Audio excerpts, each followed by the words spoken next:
Welcome, Jennifer Perrier from Nashville, right? Yes.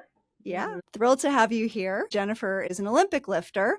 So for those of you that aren't familiar with strength sports or are more into powerlifting and don't know, Olympic lifting is the one where people have to put stuff up over their head.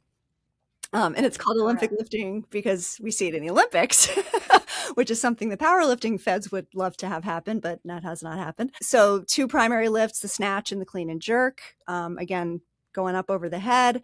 And Jennifer is really good at throwing stuff up over her head. She has won more national and international masters competitions than I can even count. I just wanted to tell you, because of being on this podcast, I actually looked at my competition history, and I've actually been in more than 45 competitions. It's I had amazing. no idea. It's amazing. So Jennifer not only competes, but you are also a referee, a judge, a coach, and a meet director. Yes. As if there weren't enough to do. Right. I don't know why I need to wear this many hats, but apparently it's just something I do. And Jennifer, you just got back from Masters Nationals in Little Rock, Arkansas, where you went 6 for 6.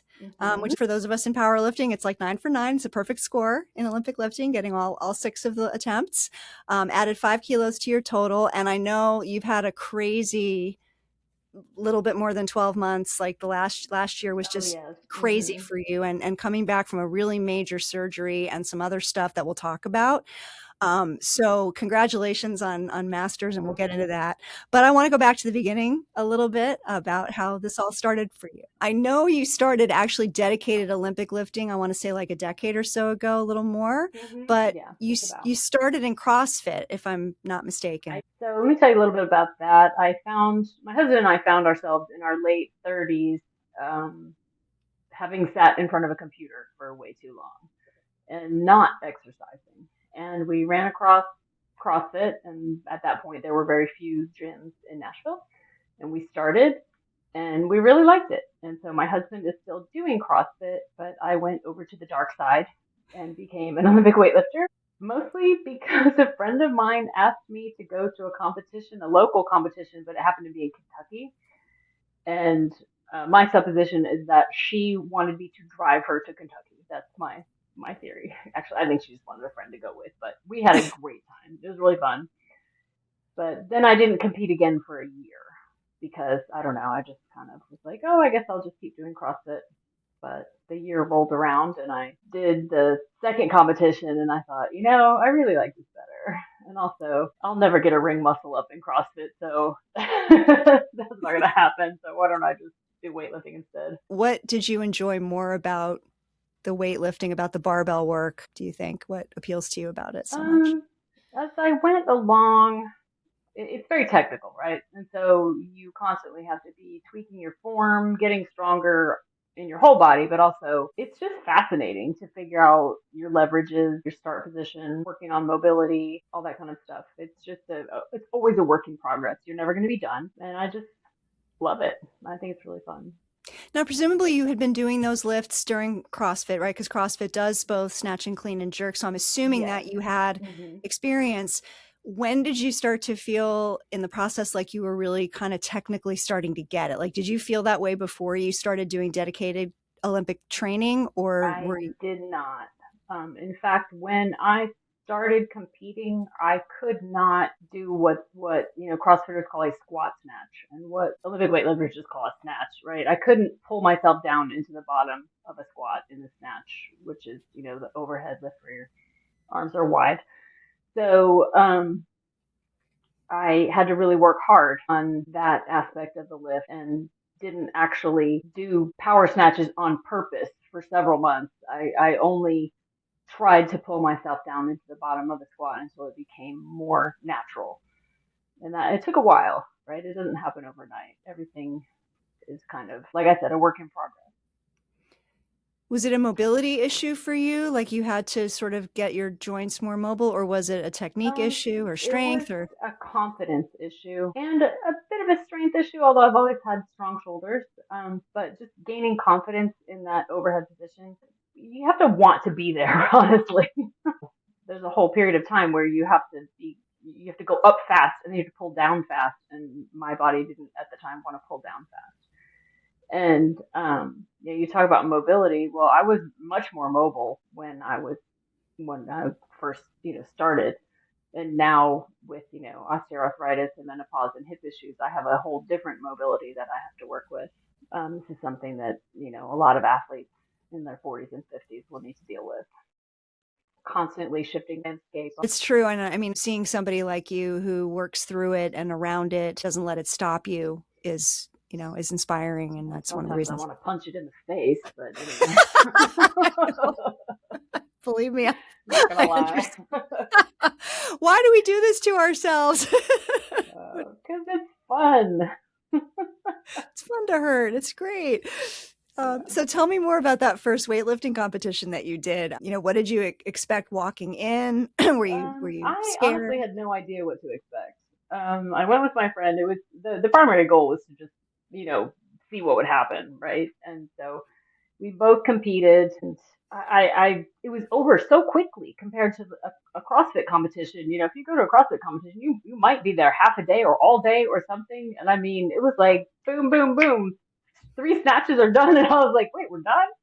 And then it was like 3 clean and jerks. Oh, okay, now I have a total. That's cool, but and everybody's like, oh, let's go out to eat, and I was like, well, I can get behind that. So anyways, yeah, so I just was surprised. Like, it seemed like it went by really quickly. How long does a typical Olympic lifting meet last? I've not ever been to A, one a live. session, a session is usually anywhere from 10 to 15 lifters, and as you know from powerlifting, it goes in order. The barbell keeps getting heavier, Hmm. but it's not in flight like powerlifting is. And a typical session will usually run 2 to 2.5 hours, and then you're done. But within that 2.5 hours, you're basically on the platform for 1 minute for each lift, right? That's pretty comparable to powerlifting if it's not a huge meet with like one platform and you just spend the entire day All sitting the around. powerlifting meets I've ever been to, like a single athlete, it'll take them 5 hours to get through the powerlifting meet. So maybe I've been going to different ones. I don't know, but Well, they're getting better about that now. I'm finding, especially the bigger mm-hmm. competitions, they're doing more sessions where they'll have a morning session and an afternoon session rather than having Okay, everybody lift through the entire day. gotcha. So yeah, it makes it much nicer. It Yeah, really ends up being just couple, 2, 3 hours instead of the whole day. Speaking of big competitions, you ended up going to, was it the Pan Americans 2016, like within a yeah. year or so of having started in Olympic lifting? Yeah, so I've been to Pan American Championships several times. That's my favorite competition because I've won it 5 times. Like, I don't know why, but it just seemed to be good luck for me. Um, I just love the cities that they've chosen to have it in. Also, that's been a lot of fun to travel. That's one benefit of masters weightlifting is you get to travel to interesting places. Also, since you start knowing fellow lifters, then you're like, oh, I'm going on vacation. I get to see my friends and I get to do weightlifting. What's not to like? And then everybody goes out and eats. So it's a good Exactly. time. Yeah. No, Yeah. it's great to have a reason to travel. So where was that first Pan Americans that you went to? The first one that like really mattered was the one in Puerto Rico.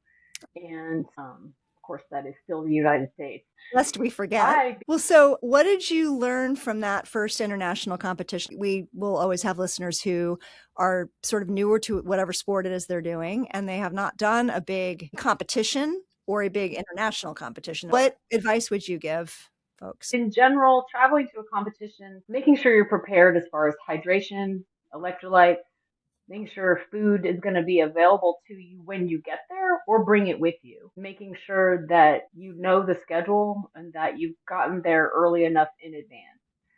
I made a big mistake in my first Masters Nationals that I actually needed to travel across the country to California. I flew there and I didn't have any of those things lined up. I didn't realize that the airport was far enough away from the hotel in California traffic that it would take me a couple hours to drive there.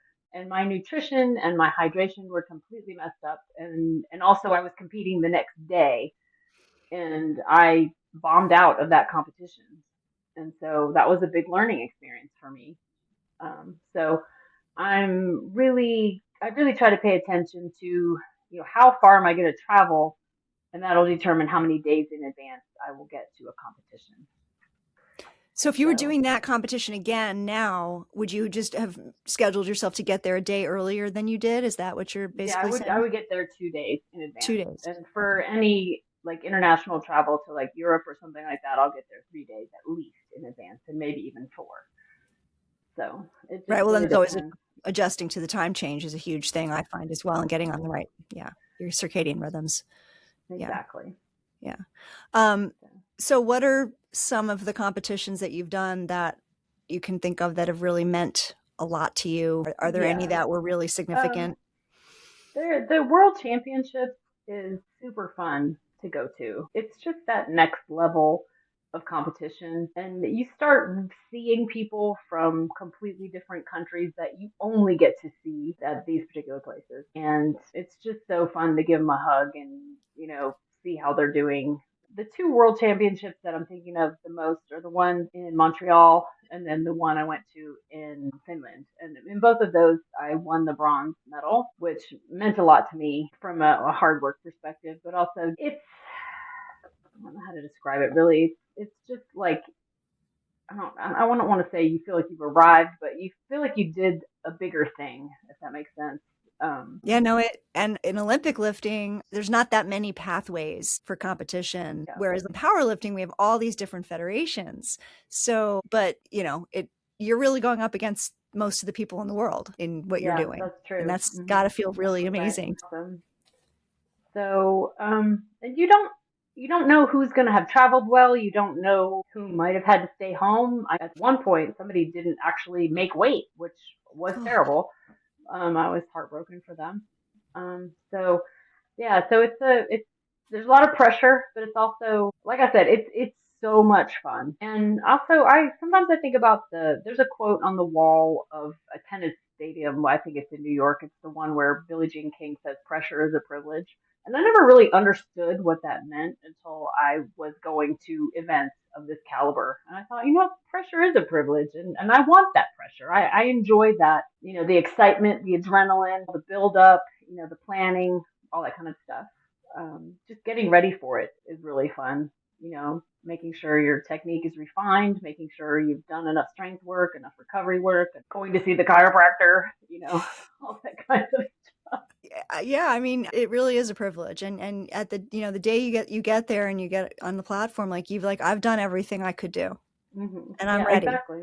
And if you don't feel ready, that's a bummer. But Yeah. hopefully, But hopefully you also, feel ready. I had an athlete at this recent nationals ask me, she's walking literally out for her first attempt, and she goes, "Do you feel like you're going to throw up when you are doing this?" And I said, "Look at me." I said, "If I don't feel like I'm going to throw up, then I'm going to go home because I might as well not bother because that means I'm not ready, right? I mean, there's always the nerves, the excitement, but you just learn how to channel it. You learn how to make that your home, right? Well, speak to that a little bit because that's a So, really important point, I think, and something that folks struggle with a lot. And you're a coach as well as an mhm. athlete. Um, and there's all kinds of things about how to deal with anxiety. But in Olympic lifting, for those who haven't done, I haven't done it myself, but I know a little bit about it. And nerves in Olympic lifting is a whole different thing from nerves in powerlifting because you're doing a lot of technique work. Is balance involved? Like having a Yeah. bad case of nerves can really screw you Oh up yeah, for in a sure. way that it And won't and so necessarily. So so when you're in training, you work on a lot of cues and a lot of technical pieces and different things that you have to tell yourself about how the lift should be performed. But when you get to the competition platform, I kind of jokingly say you need to press a button on your nose and a snatch comes out, right? I mean, it needs to be automatic and you have to practice that. And so you don't just, show up at the world championships as your first competition, right? You have to practice competing. And so that, like, we do things in weightlifting, like have singlet Saturday, we have mock competitions, and then we have a lot of local competitions. And I recommend, if people think they're going to want to compete in weightlifting at all, to go to their first competition relatively early and just decide, did I like doing this? I really think people need to, I don't want to say subject themselves to that situation, but kind of, yeah. I mean, they need to feel what that feels like and see how their body responds. there have been a couple times when my central nervous system wanted no part of it. And I bombed out of those two competitions. And I've learned since that there's certain, predispositions that I have towards my central nervous system kind of getting a little overly amped. And so I've learned for me, there's certain things I need to work on breathing wise and other things I need to do to get in the right space so that I can compete well or dial down when I'm overly amped. Like for instance, at the nationals that I just came back from, I had to immediately turn around after I competed and coach an athlete in her first national masters meet, right? And so I actually did the 90-90 lying down on the floor with my feet up on the chair, breathing for 3 minutes in the middle of the warm up area after I finished competing so I could turn around and be a coach, right? Because I was so amped from competing. And if I hadn't dialed myself back, I would not have been able to think properly to count her attempts and to also keep her calm. You just do what you got to do to make it work. So. Yeah. So I guess it sounds like really working on, learning how your nervous system works and what you respond to and being able to identify when it's potentially overcharged. Exactly. Yeah. I tend to get overcharged pretty easily. And so I have to, not drink too much caffeine, all the things I have to watch out for. So. How does being overcharged manifest for you on the platform? So if you're in that state, are you jittery when you say you're overcharged? I would be jittery. I wouldn't be able to focus. I've actually discovered recently that I actually need more warm up attempts in the back in the warm up area before I take my first lift. And that's a combination of being, older and having osteoarthritis in my hips and just, joints needing more time to get warmed up. But by doing that, also that helps me be calmer. And also, I recently started having newer athletes take their opener in the back before I send them out on the platform for their opener. And they're like, oh, I just did this here. Now I'm just going to show people what I did. And I hadn't done that a lot, but lately with this newest crop of lifters that I have, I've been doing that. And in fact, at this National Masters, I did it to myself too. I was like, first to practice what we preach here. And that actually worked pretty well for me. I felt much more warmed up and more at ease when I went out on the platform. That's great. Great advice for all the people that lift competitively and just in general too. I think for anyone who's nervous, So I don't know if that's as much of a thing in powerlifting. You might take, a lift that's a little bit less. And I used to actually take 1 or 2 kilos less on the snatch and then go out and take that lift. But for some reason now more warm up is necessary for me. And that's fine. You have to keep discovering what keeps you going and keeps you successful, right? So. Yeah. Well, I think that's the key is that everyone's different and, figuring out what makes you tick, what, gets you amped, what calms you down, and being okay with doing whatever that is. If you have to lie down and do a 90-90 breathing exercise for 3 minutes, do it, And part of it also is having a certain comfort level with yourself. Like you have to realize that you're the only you there is on the earth. And so like maybe 90-90 breathing works for me, but maybe it flat out doesn't work for you or someone else. And so you have to be okay with what it is that works for you. So. Absolutely.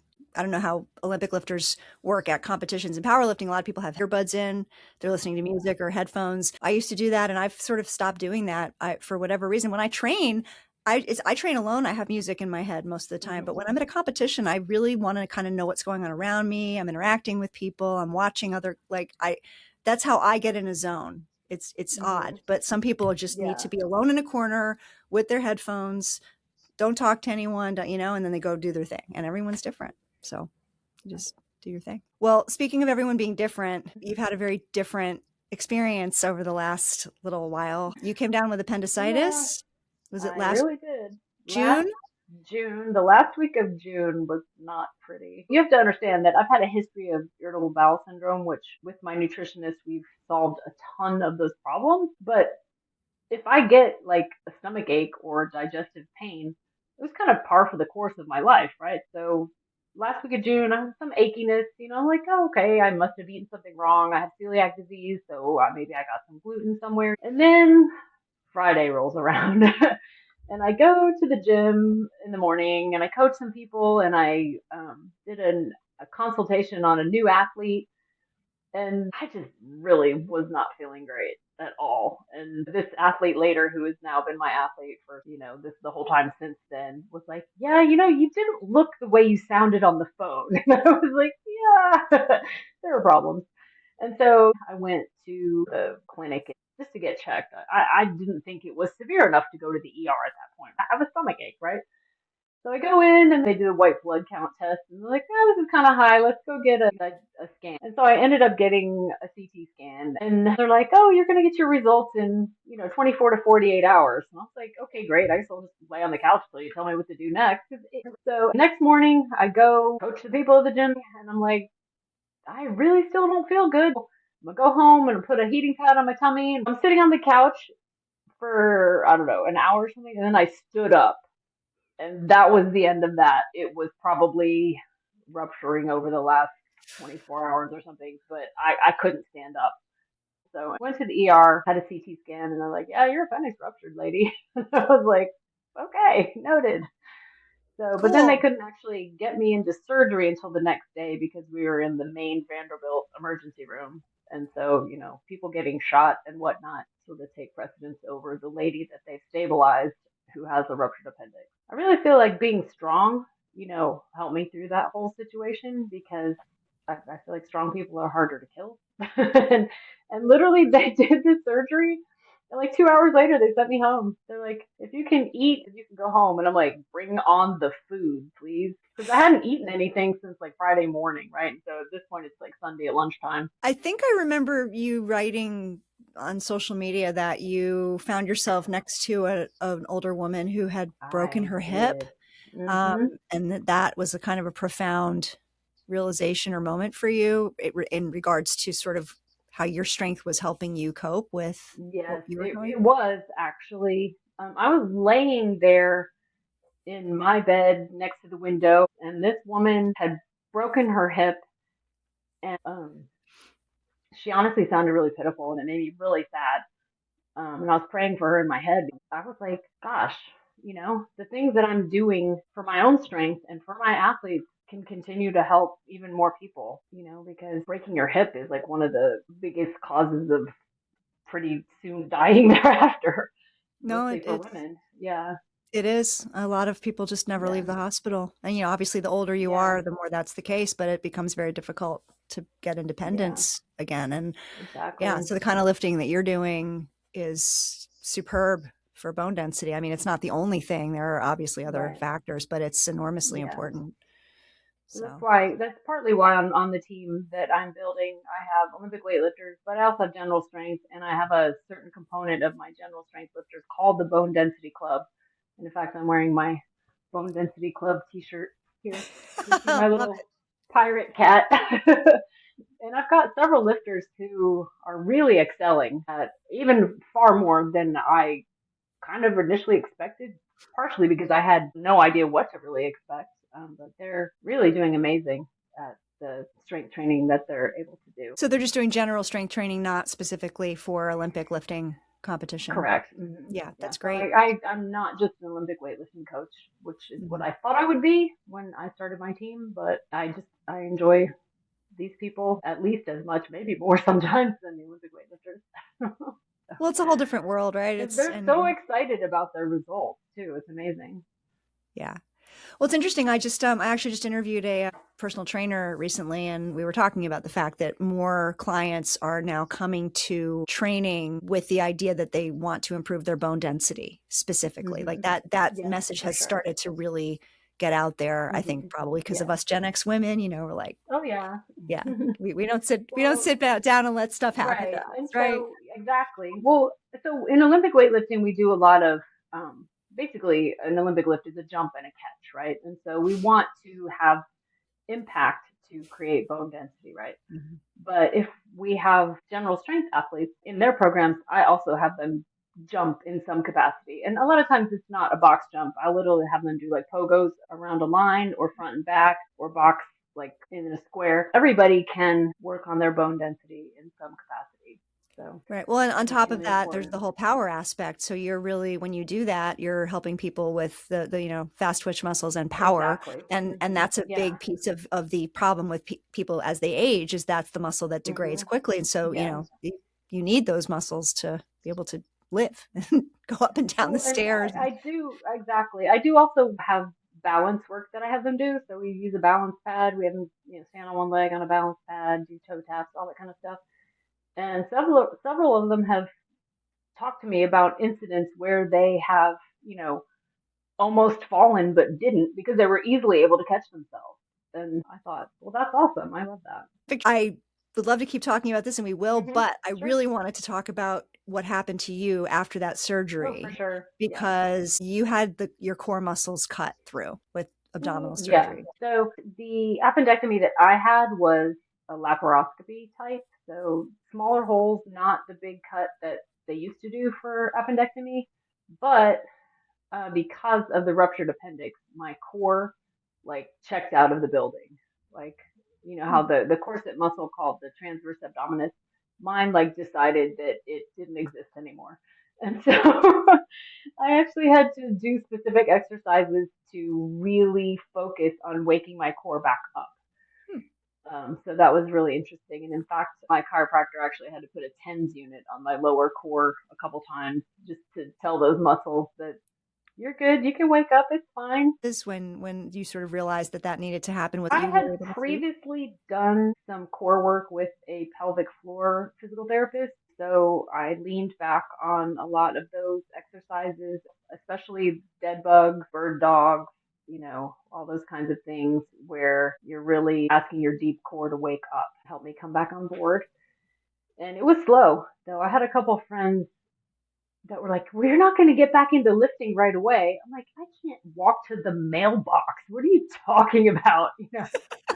And in fact, I will be honest, about 2 weeks after my appendectomy, I kind of went into some clinical depression to some degree because if you go from, pretty active, going outside, doing all the things to just being smashed flat on your back, the only thing I was doing, after a week of, recovery, I would go in and coach for like 2 hours and then I would come home and I would just collapse and I would just be, in the bed or on the couch for hours and hours. Finally, my therapist and my chiropractor was like, you need to just get up and walk to the mailbox or walk to the end of the street and just add a little bit. It was hard. It was hard to go from, very active to just not being able to do things. I have to say, for you, it might have seemed like forever, but from where I sit, you signed up to do the Howard Cohen American Masters, had your appendectomy in June, and gave hmm yourself basically 6 months to get ready for a Well, big I competition. I needed a goal. I needed something to light my fire to help me even want to try to train. I think the first time I went back in the gym, I did like 5 air squats and like 20 knee push-ups and some very basic balance work. And I was like, I'm done. Peace out. And so then I signed up for the competition and I was like, wait, what have I done? What do I even think I'm doing? But I needed something to encourage myself and also maybe to inspire other people. I try to lead my team by example. I don't want to be someone who sits over here and says, oh, you guys do this stuff and not be willing to do it myself. So you knew your athletes would be And watching, and yeah, I knew they would be. I'm assuming you had quite a bit of pain through all of this. Was it I painful? did. I Yeah. did. Yeah.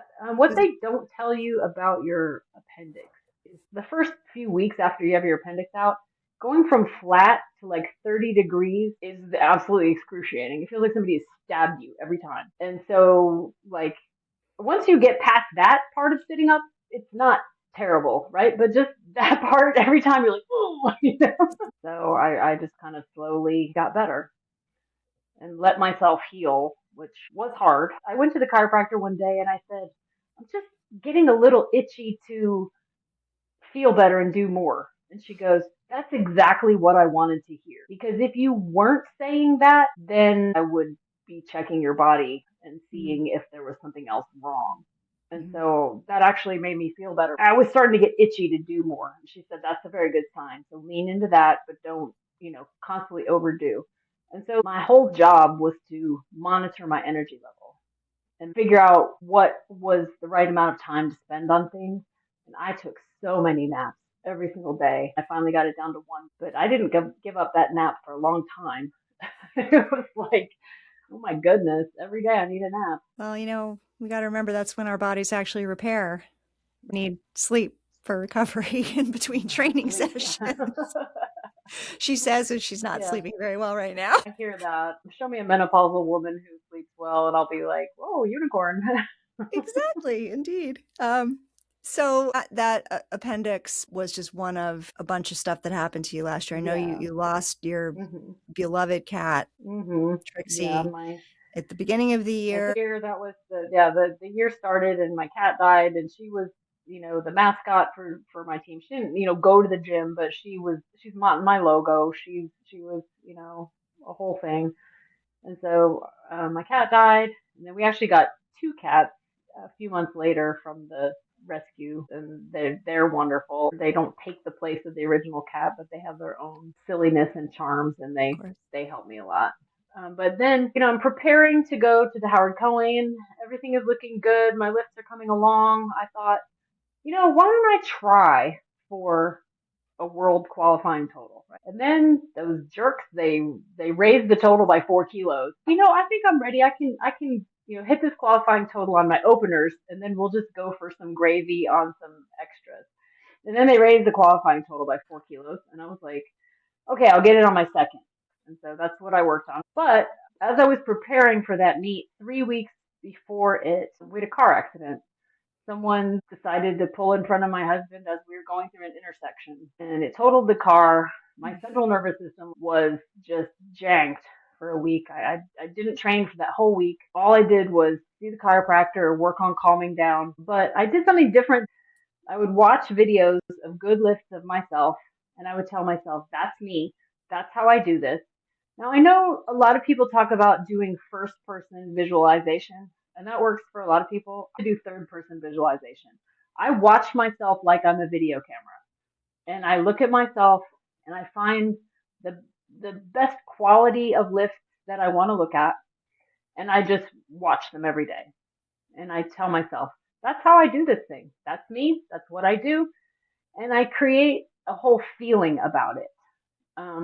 And people listen to me sometimes when they're like, well, what do you tell yourself before you go out for your opening snatch? And I say, snatch is a feeling. And they're like, what? Don't you say do this and do that? I'm like, no, snatch is a feeling of being tight and fast and dynamic. And I just tell myself, do the snatch feeling. And thinking about those concepts while I couldn't train really helped me. And in fact, that learning helped me with one of my athletes who had a slight tweak in her back right before this past nationals. And I sent her her best videos. And I said, I know you can't train for the next couple of days, but you're going to watch these videos and you're going to tell yourself, that's me. That's how I do this thing. I'm not going to train, stretch, mobility, but watch these videos and tell yourself, this is you. This is how I do this thing. You can do this whenever you need to do it on the platform. And she also went 6 for 6 at nationals this year. So that was exciting. I really relate to this. I haven't heard anyone else sort of talk about it that way, but I do the same thing. I watch videos of myself, and often, especially the opener is not that far off. Theoretically, you should be able to triple your opener in powerlifting. And even my top lift. I mean, I'm hopefully going to go higher, but it's not that much higher than the top lift that I did last time. It's like, you can do this. You did 10 pounds less than this last year. You can do this, but exactly. What does it feel like? And I think, like you said earlier, by the time you get to the platform, it should be automatic. That's not the time to be thinking about stuff. That it needs to be muscle memory. It needs to just be completely in your bones. You've done it 1,000 times. You're going to do the same thing again. And I love that. Snatch is a feeling. I love that because I feel the same way. Squat is a feeling, deadlift is a feeling, and I'm getting better at those lifts as time goes on because I understand that feeling, and my body didn't have it before, and I couldn't do them consistently every time because of that. No, I love watching your videos on Instagram. You and your commentary. Some of your commentary is priceless. Also, I love it. it really is a learning process, and we have a lot less technique in powerlifting than in Olympic lifting, but there's still Hmm. technique involved, Oh, and there's there's, tons of it's technique. physics Yeah. and, Yeah. And oh yeah, figuring that leverage. out. Yeah. Yeah. Yeah. It's like you said, what does it feel like in your body? And when you really get that, that takes time. So for newer competitors, that may not resonate, but if you've been doing it a while, it starts to, Yeah, for I sure. think. So it must have felt amazing, but maybe it didn't. I don't know. But I would think it felt amazing to get on that platform in December, having been It through was really fun to get back on the platform and go there and take several lifters with me. Um, what's frustrating to me sometimes, but I'm trying to just become this latest iteration of myself, right? I mean, the weight classes in weightlifting have changed, first of all. They've gone down from 10 weight classes to 8. So that means there's more competitors in each weight class. And so I could, go 6 for 6, come back from not dying, but also come in 5th place while qualifying for the world championship, you know? And so that like sort of dichotomy in my brain of I'm currently not a podium contender. I don't know if I ever will be again. I would love to be a podium contender again, but I'm not currently sure what that will take because I'm in a stacked weight class. I, added 5 kilos to my total. I was against some different competitors at nationals, and I still came in 5th place. And I was like, okay, well, I'm just going to focus on what I can do right now, and adding to my total, being the best I can be, being a good example to my athletes, and not being a fusspot if I don't get on the podium. So, I mean, it's difficult if you're used to going to a competition and thinking, oh, I've got a shot here, and then you go and you're like, I have a shot at, getting 5th place over these other people. You're kind of like, is that as exciting? Well, at this point, it's going to have to be, right? Because I don't know what it's going to take to some degree to, reach some of the levels that I had been in the past. And maybe that's not a requirement. Maybe it's just a requirement to go and have fun and do the best I can do for now. So that's an interesting thing I'm up against right now. Yeah, and I know that you talk a Hmm. lot about your critical mind. You talk a lot about limiting beliefs and trying Oh yeah, to for sure. get rid of your limiting beliefs. So, where do these voices typically show up for you, and how have you been approaching dealing with them? It's a day to day thing. But when I first started coming back from the appendectomy, I made a choice, not to wear knee sleeves in training anymore, to not wear a belt while I was training, to focus on really good movement patterns, creating a much stronger core than I had before, while also respecting the fact that I have, hip osteoarthritis. And then, in fact, I'm going to come up on another PRP injection in my hip in a couple weeks to try to maintain the cartilage that I have. But in coming back, I realized that I had to just let go of of anything that was limiting my mind. And then I realized that if I could qualify for the world championship 6 months after, or less than 6 months really, after, almost dying, then that maybe what I believed in general needed to be altered. And so I just thought, I've just got to live a different way, just let go of some of these things that I was holding on to. Like in the past, it would always be like, well, if I get to this percentage of a lift, then I've got to wear my belt, or, I can only do this particular thing this way. And now my training actually looks a bit different than it did 5 or 10 years ago. I do a lot more hybrid training. I do a lot more bodybuilding than I ever did. And it seems to be working okay and keeping me healthier. So I'm actually working in some of the learnings that I've found into some of the training programs that I write for my athletes. How Um, did you come to make those changes in your training? What caused that change to happen? Was that your that was decision? called pain. So Pain is such a a, motivator, isn't it? about a year ago, I thought I was going to pull out of that nationals because my lower back and my hip were really bothering me. And I went to see a physical therapist at that point, and she helped me get to the point where I could compete in that nationals. But I made a decision. Now I have a different remote coach. And now that I'm done with nationals, I'm actually doing a block of just straight up bodybuilding. Okay, which includes, front squats and different things like that. It's not like I'm not touching a barbell, Right. but for a few weeks I won't do snatch and clean and jerk, and I'll, give my joints a little bit of a break. But also I do, you know, a fair amount of hypertrophy type work. Just building muscles around the joints. My chiropractor basically said the better you can build your muscles around your hip, the longer it will take for you to get to the point where you need a hip replacement. And the ortho says the same thing. And then layering on a PRP shot on top of that, will help also. But the mental component of it is, I need to believe that the things I'm doing are going to work for me, but also, use the evidence that I see. Do I feel better?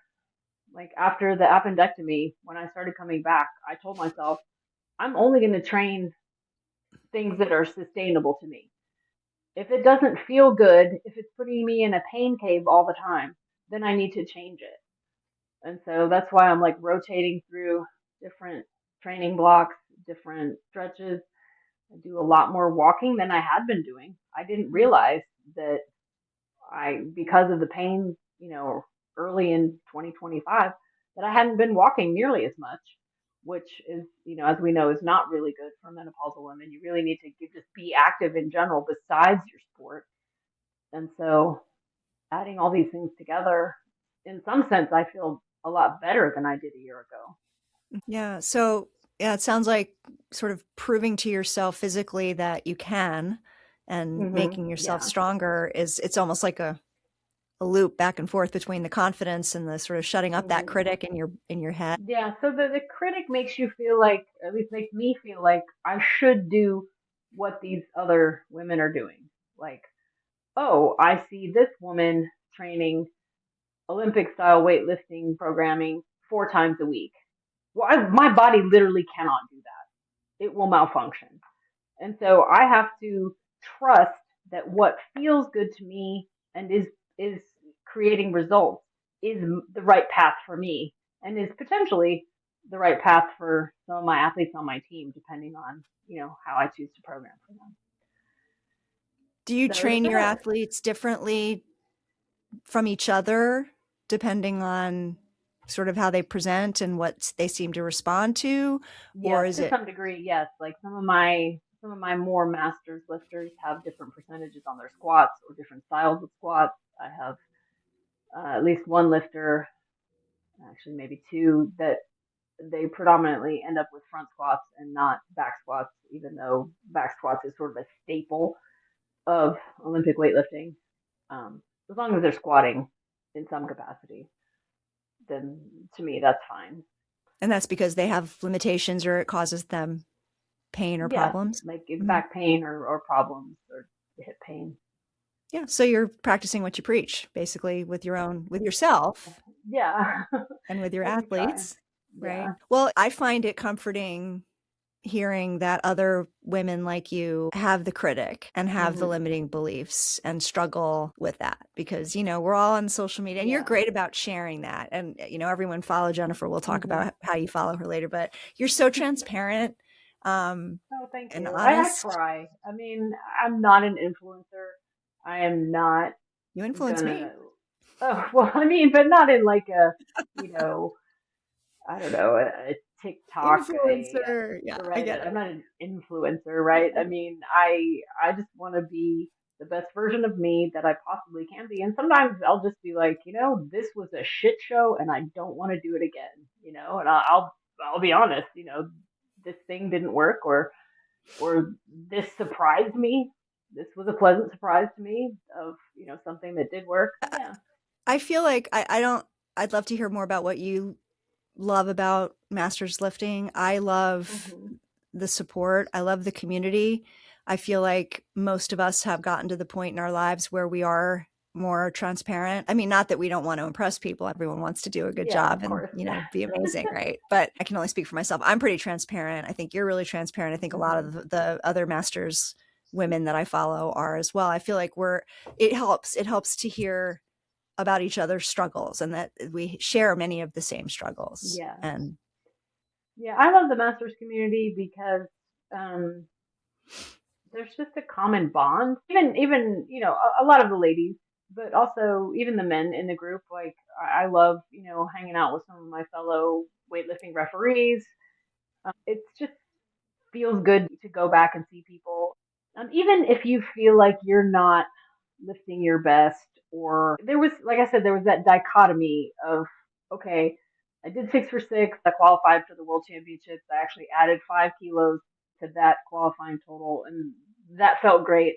But also, I had this part of me that was like, but it's only this many kilos, right? And I can't tell you how many people at nationals were like, oh my gosh, it was so good to see you. I'm so proud of you. I loved how you did. Your attitude was great, and just I don't know, it just helped me feel better about myself. Like I don't know if you've ever seen the movie Cool Runnings, but when the John Candy character talks about having the gold medal, and he tells the head guy on the bobsled team, if you aren't enough without the gold medal, you'll never be enough with it. And so I tell myself, that there may be, another podium down the road for me or whatever, but right now I want to be enough without it. I want to do my best. I want to have my best influence with what I'm doing now.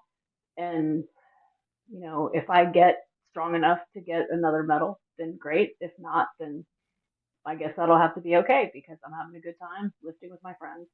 And jokingly say I'm creating an army of strong people that are harder to kill. My business coach was like, "What's your elevator pitch?" I'm like, "Create a strong army of people." And she's like, "That's not an elevator pitch." I'm like, "I think it is." So, I was going to say, I mean, that's a anyway, wonderful thing that you've got, not that it's going to comfort you as an athlete. Like I get you're an athlete yeah, first. yeah, And I'm competitive, right? yeah, I have a competitive mindset. Like I want to go out there. I want to eat kilos. I want to sure. put on some good weight. I want the technique to look awesome too. Like not only do I want to put up good kilos, I want to look good doing it, right? Sure. No, I mean, Yeah. I totally get that. But it's amazing that you have this coaching business and you are affecting all of these people's lives, and even if you had to stop lifting tomorrow yourself for whatever reason, I hope that doesn't happen and Yeah. you're lifting until you're 90, but you Right. have Yeah. that angle and the refereeing and the meet directing. And so you're, hmm keeping your many fingers in the pie, so Oh to yeah, speak, for sure. of that world. I do really love to be a meet director. I obsess about the details. I invite everyone. I tell everybody, I don't care if it's your first meet or whatever. Just come on. We'll help you figure it out. I hook up people with platform coaches if they don't have one. I just love to run a good, high quality local meet so people can experience what is it like to go out there and test yourself. Well, after a decade of doing this, how do you feel, if at all, it's changed you? What do you know about yourself that you didn't know when you started, or what do you feel is different about you than when you started? I think um, coaching has actually changed me more than competing. How I so? am much more confident. I'm much more likely to speak my mind. I'm much more likely to stand my ground. I've had a couple lifters on my team that have actually helped me become this person because they would keep asking me questions. And at first, I would be very taken aback, like, don't you trust me? I have these coaching credentials and all this kind of stuff. But that was their learning process, right? And I actually had to learn. I actually read a book called Conscious Coaching. In that book, I learned all kinds of coaching styles. And one of them is athletes who ask you a million questions. And once I got through my first two athletes that would ask me a million questions, I became much more confident in myself because, first of all, I had to be like, do I really believe this thing that I'm telling them? And the more I thought about it, the more I thought, yes, I do. And so I was able to start learning how to communicate better. So I feel like coaching has changed me a little bit more than competing, maybe. But I love competing. It's just super fun. I just love to go out there um, and see what I can do. And I didn't even mean necessarily the competing part of it. I just meant the Mm. training part of it. There's just so many ways that, for me at least, getting stronger has been, transformative. The competition is almost beside the point. Those are just like milestones for me to meet. This is going to sound ridiculous, but I've started doing what my Headspace app calls befriending my body, if that makes any kind of sense at all. So I grew up in a world where I was a gymnast. I had to look a certain way, and then we all read Shape magazine, and we were all supposed to be XYZ number of pounds for however much inches we were over 5 feet tall. And hello, that wasn't happening. So, and then I thought I was going to be a model, and then they were like, you need to lose 20 pounds. I'm like, from where? It was like a whole mess, right? And so, like, I grew up with all these different thoughts about how my body should be and what I should look like. And now in my 50s, I'm kind of proud that I'm making friends with my own self. And people would say, don't be so hard on yourself, but they never tell me what to do instead, right? And so now I'm practicing a lot more, self-compassion. I'm trying to be my own cheerleader, and I never did that before. It was always like you beat yourself into submission, kind of. That's how a lot of Gen X was kind of brought up to do, or in sports, or even with food, right? And all that kind of stuff. And so now I'm really leaning into, you did a good job today, Jennifer. It's very foreign to me, and I think it's sometimes I laugh at myself. I'm like, that's hilarious, but I'm like, no, that's how you should be. You should be nice to yourself. But no one ever told me that. They're like, don't be so hard on yourself. I'm like, but they never said what to do instead, right? And you're like, Well, the classic Gen X joke so, is, the parents threatening to beat you if you didn't get yeah, home on time. So right, exactly, that wasn't my right. personal experience, but I mean, that's the Yeah, joke. I know So yeah, that's the whole thing, right? yeah, being compassionate to yourself was not exactly what we were raised on. That was not how we were raised, for sure. Yeah. So has strength training helped you to do that? Yeah, actually, I like how it helps me feel a certain control over things. I mean, we all have various amounts of anxiety, and for me, if I can exert control over a barbell, it helps me feel like I have a certain amount of control over the rest of my life. Whether I do or not is sort of irrelevant. It's just the good brain chemicals and all the things that happen when you lift weights, and your body composition and your whole body well-being, right? If a person listening to this is interested in getting into Olympic lifting specifically, they've been strength training and they want to try Yeah. it. How does one go about doing that to begin with, like just getting into the sport, and B, what if you're already doing the sport and you haven't been competing and you want to start competing? How does that work, or what would one Okay. do? So it depends on how old you are as far as federations are concerned. Like there's USA weightlifting for all ages, and then there's USA Masters weightlifting, which basically starts at age 30. So you can look on both of their websites. USA weightlifting has a lot of local meets, and in fact, this year I'm running two fairly large local competitions in Tennessee. If you're in Tennessee, you can definitely look me up and go to my website, where I have my training programs, but also the links to the two competitions. But you would start at a local competition, is where, like, bottom line, that's where you would start competing. If you need a coach, the USA Weightlifting site has a list of coaches. But a lot of times there are groups on Facebook and places to look for coaches. Um, and like I said, if you're in Tennessee, feel free to look me up. I do resonate with more female masters lifters. My team is 75% women, 25% men. But if you're, of different age groups, I have different other coaches I can hook you up with. Do you do any remote coaching? I know you used to. I used to see you doing that, but it doesn't I look like do you have that. have a bit of a hybrid situation with several lifters.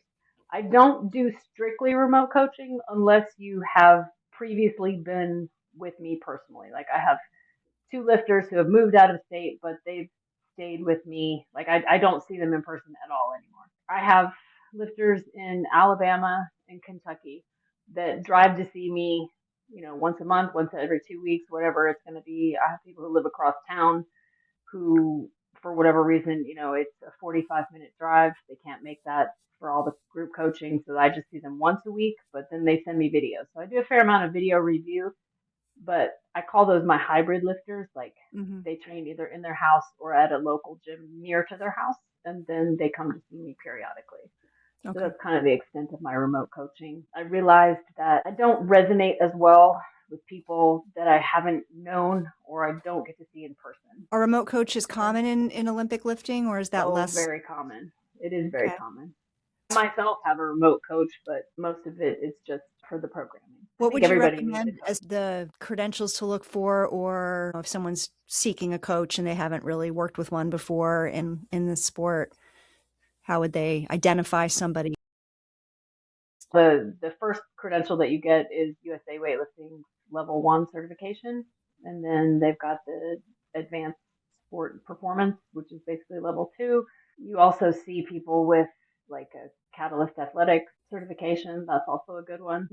I think people really need to interview the coach and see if you resonate well with them. There are people that, have called me and we just didn't hit it off for whatever reason. The athlete and I can usually tell by just talking whether we're going to get along before I have them come in for a consultation. So I would say do a Google search in your area or on the USA Weightlifting site and see, do they seem approachable on their social media, make sense, all that kind of stuff. Do you see a lot of athletes that have not done this style of lifting before come to the sport in their older years, say in 50s, 60s, and start?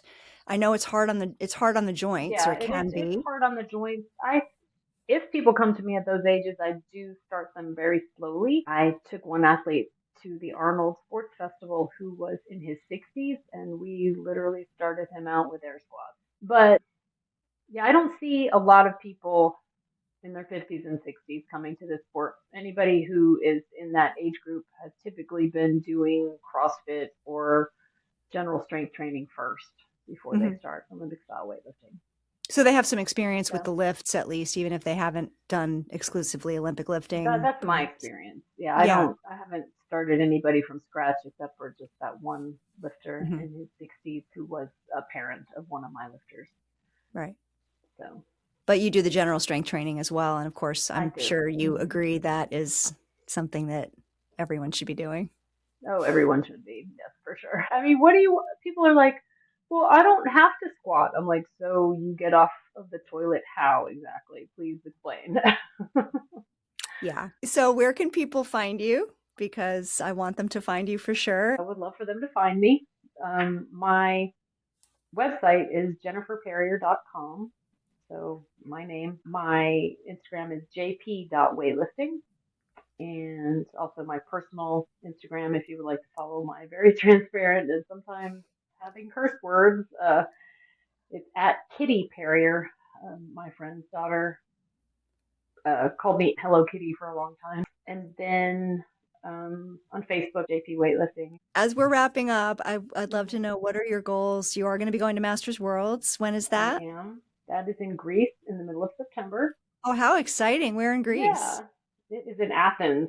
I have not been to Greece before, and so I'd love to see, the Parthenon, the Acropolis, all that kind of neat stuff, and maybe spend some time at the beach because it looks like, these places that we're going are not far from the beach. So I'd like to do a little bit of that and various sightseeing. But my goals right now, my next goal, I just am trying to build things in blocks. So at some point between now and then, I want to, test my total and see if I can add 5 kilos, and then, maybe 5 more, but that may be a big ask. I don't know. I'm going to have a PRP shot in my hip in a couple weeks, and just to make sure that my cartilage is doing great.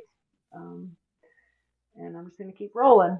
So changed. Before we wrap it up, I'm trying to ask all of my lifter guests this question because I kind of build a playlist. What's your hype song? If you were going to go for a big clean and jerk PR. Well, okay. So I always kind of lean back on Linkin Park, right? You can make an entire playlist off of Linkin Park, right? But also, oddly, there are some instrumental songs that are kind of EDM, but they're almost like classical music at the same time. I like that a lot. Is there one Linkin Park song that you fall back on? The song "Burn It Down," that one. Okay. It's so funny. My music changes completely depending on what I'm doing in my training. in the workout. So I listen to a ton of house music, not the old school stuff. There's like new stuff. I got into it. It's very hypnotic.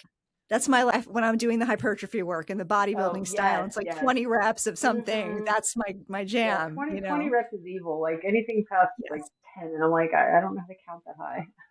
Well, thank you so much for being here. It's been really fun Oh, talking to you. absolutely. This has been a great experience. I was a little nervous, but I also knew that this is something I needed to do. It's like a next step for just becoming more comfortable with myself, right? I've been forcing myself every Wednesday to like talk to the camera and just like put whatever I say out on Instagram one take Wednesday.